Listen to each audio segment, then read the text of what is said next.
তারা তো সংবিধান বদল করবে সিদ্ধান্ত নিয়েছে, আপনারা কি করবেন সেক্ষেত্রে?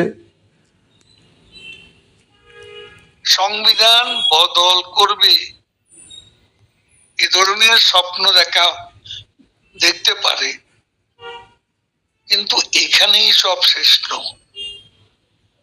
এই দিনও দিন নয়, আরো দিন কিন্তু আছে। নির্বাচন আগামী ফেব্রুয়ারি মাসে মানে রোজার আগেই সম্পন্ন হবে, তাতে তো আওয়ামী লীগের অংশগ্রহণের কোনো মানে অবকাশ এখনো পর্যন্ত দেখছি না। আপনি কি করে দিচ্ছেন?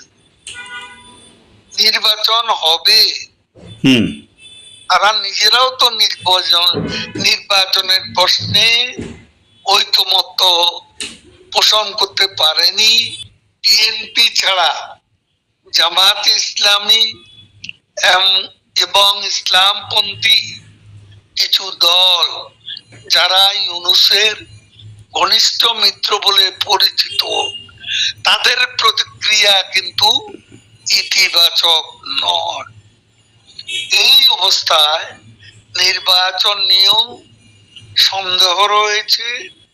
আর বাংলাদেশের 50+ জনগণ আওয়ামী লীগের সমর্থক, শেখ হাসিনার নেতৃত্বে বিশ্বাসী।